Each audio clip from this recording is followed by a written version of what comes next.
What's up everybody? Welcome to the Stocks channel. My name is Cory and today we'll do weekly technical analysis looking at all of the major indices, and I'll give you exactly what I expect to see happening from here. First up, let's take a look at the S&P 500 SPY ETF. So let's crack open this chart and see what's going on in the stock market today. Alright, so first up we're looking at the weekly chart of SPY, and keep in mind this is a weekly chart, so every candlestick on the chart is one entire week's worth of price action. And the current expectation within the year 2023 is that we are obviously in a bull market, and in this bull market we are currently getting a pullback or a correction down towards a higher low before we continue higher towards the previous all-time high. Now keep in mind this is a technical chart and I'm not giving any reasons why we're going back to all-time highs. I am simply reading what the chart is telling us, and right now it looks like while SPY is above 430 that it's trying to get to 480. Now I know this is not what the bears want to hear, but this is what the chart is telling us until we lose this support trend line, and we can draw the same exact trend line that we had during the bear market, and we can see the bear market was respecting that trend line all last year, and every time we got to the bear market resistance trend line, we were just met by lower highs before lower lows, and we continued lower until the market bottomed in October. Now, all of that changed when the market had the bull breakout in January of this year, and then we had a pullback to retest the bear market breakout in March, and that was a successful retest, meaning the breakout held as support and we continued higher, and then we broke the previous high, cementing the fact that we had higher lows and higher highs within a bull market. So there is no reason to debate what the trend is. There is no way looking at this chart objectively you can say this is anything other than a bull trend until we lose the support trend line and break out of the bull trend, just like we broke out of the bear market and turned a bear trend into a bull trend. So I'm not interested in debating the direction of the trend. It is objectively a bull trend, and there is no way you're going to convince me otherwise unless you can go force the price action to break this support level. Now, in the short term, it is possible this is going to remain a choppy market,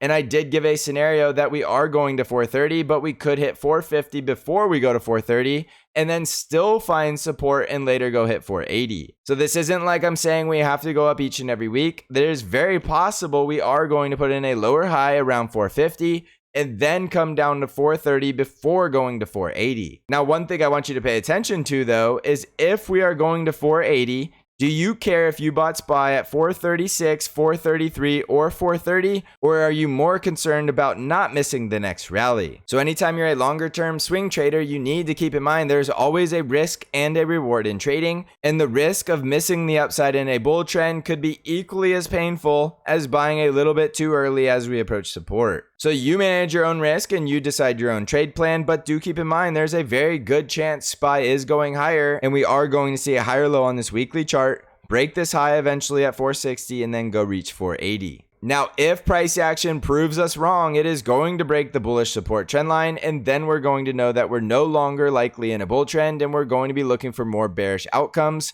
But right now we can only trade the chart we currently see, and objectively we only see a bull trend, so we are expecting a continuation of the bull trend until we lose critical support. I can't make it any simpler than that. Follow the arrows, follow the critical levels, and make a trade plan around the critical levels, and then manage your risk accordingly. Now, if I put the indicators on the chart, you can see the weekly RSI is still above 50, so we still have positive momentum. The MACD is still above 0, even though we are getting a crossover in the short term. I talked about this last week during the weekend chart analysis, that a MACD crossover on the weekly chart is only bearish if we break down below the rising weekly 20-period moving average, and that level is now right around SPY 432. As you can see from the chart and the price action, we are still above the rising weekly 20-period moving average, and we still have bullish momentum. Now, during these pullbacks, it's normal to see these indicators showing a little bit of weakness, but we are still in the bullish momentum territory with all of the histograms positive except the MACD, which is still above 0 but starting to cross over. You can go back to other strong bull trends, and every time the MACD crossed over on the weekly chart did not guarantee the bull trend was over with. It was the breakdown below the rising weekly 20-period moving average. So as long as SPY is above 430, this is still a bull trend, and that is the message I want you to hear, because there's still a lot of bearish narratives out there, and while there is reasons to be cautious, as a trader that is trading price action, there's nothing on this chart that tells us the bull trend is over with. Jumping over to a weekly chart of the NASDAQ 100 triple Qs, we could see a very similar story as SPY, with the RSI on the weekly chart still above 50, the MACD is still above 0, even though it is crossing over. The price action is still above a rising weekly 20-period moving average, and that's a critical support zone around 355. So in order to get bearish on the weekly chart, we need to lose that support at 355, and so far price action is still above it. Now also notice the tech sector has been leading the way higher, and this has been the sweetheart all year long. And there's still a very good chance the triple Qs are going to push towards all-time highs by the end of the year or early next year, which is going to be in the 400s.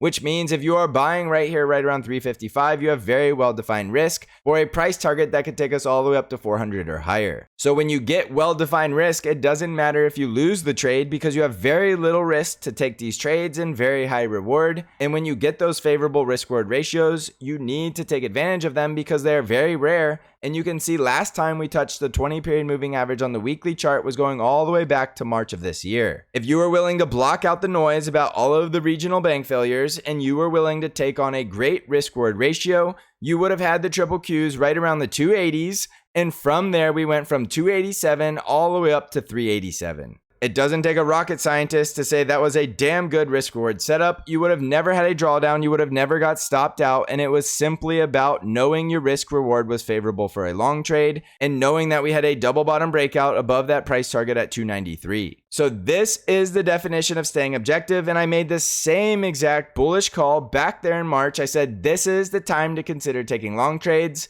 And the bears thought that was crazy to possibly say that you could take a long trade in the year 2023 and the rest is history. So when you're trading, it's very important to stay objective and have a trade plan. And right now in the triple Qs, that is going to be a critical risk level at 355, just like we had back in March at 287. So follow the chart and let the price action do all the talking. That is the definition of being an objective price action trader. Jumping over to the Dow Jones weekly chart, this is a very important development in the price action because last week I told you we had this weekly inverse head and shoulders that was telling us the Dow Jones was trying to go back to the previous all-time high at 370 as long as we continue to get weekly closes above the neckline at 342. And a weekly close above the neckline at 342 is exactly what we had happen this week. So objectively, there is nothing wrong with the chart. We still have the inverse head and shoulders and retests of the neckline at 342. And on a successful bounce off the neckline and a break of the high right around 347, we are well on our way to the price target at 370, which is going to be a very impulsive bull rally. So just like the triple Qs and just like SPY and just like the Russell 2000, which we'll get to next, these are your risk levels that are well defined. And these are the levels you need to be planning your trades around. If we break below them, that is bearish. And if we bounce from them, that is extremely bullish. So it doesn't matter whether you're shorting or longing. This is your risk level. So pay very close attention to these levels because these are the only levels that are going to matter over the next 8 weeks. And whether or not we are above or below them should have a very strong impact on your trade plan. Right now, we're still above them. So right now, we are still bullish on these weekly charts. And next, we'll throw on the indicators of the Dow Jones, and we could very quickly see that we still have bullish momentum across the board, and we still have a weekly squeeze. When a weekly squeeze fires, we could have bullish price action for the next 2 months, which is obviously a great opportunity to consider low risk and high reward swing trading. So in the Dow Jones, that risk level is also coincidentally right at the rising weekly 20-period moving average, which is coincidentally the inverse head and shoulders neckline breakout at 342. You can call it a coincidence or a happy accident, but I don't think there is such thing as a coincidence in the stock market. There is a very critical level in the Dow at 342, and the bulls were able to close above it this week. So pay attention at that very critical level and knowing that if we bounce from that and we break the high at 347, that is a bullish pivot and another higher low before we start trending higher towards 370. On the Russell 2000 IWM ETF weekly chart, you can see we again closed right on top of critical support, which is that rising weekly 20-period moving average, and that is a critical support zone at 183. The small caps without a doubt have been a dog all year long and they've gone absolutely nowhere. But if you look at this weekly chart with the risk reward ratio at 183, and you can see we are still sitting in bullish momentum territory with the MACD above 0 and the RSI sitting right around 50. And we have the weekly squeeze that is fired to the bullish momentum direction that tells us we could continue to run from here. So in the small caps, if you're going long, you're either setting your risk at 183 or you're waiting for the break above 197. There are some traders that like to see the bullish momentum break of a resistance level before going long. And if that's the camp you find yourself in, then you're waiting for the break of 197. If you don't mind dollar cost average trading, then you're buying right around 183.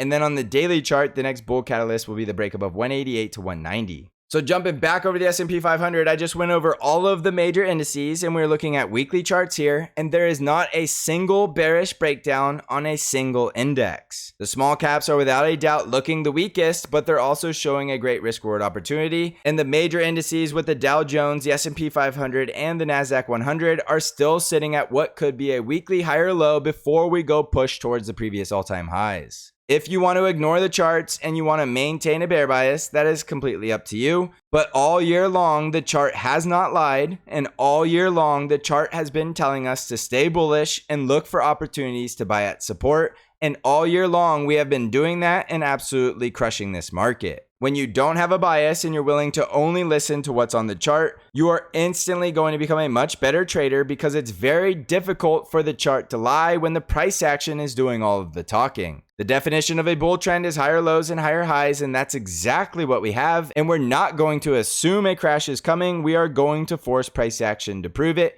which means if we're going to crash, then you need to call all of your friends and you need to figure out a way to get SPY below 430. Without SPY below 430, this is a bull trend, and there is no other way to put it. It is as simple as that. So on the weekly chart, everything is still bullish, and this is the pullback buying opportunity that a lot of people have been waiting for. Do not let fear override your trade plan. If your trade plan was to buy the dip and you know your critical risk levels, take on the risk, knowing your reward and knowing where you're going to take the loss if you end up being wrong on that trade. It's okay to take small losses because your winners are going to be much larger, and in doing this disciplined approach of trading, you are still going to come out as a profitable trader. If you want to come crush this market, consider joining Bank Trade Alerts or the Stocks Channel Discord server, and you can find out how to join either service by clicking on the links below. So thank you for watching, everybody. I hope you're crushing this market, and as always, I will see you in the next episode.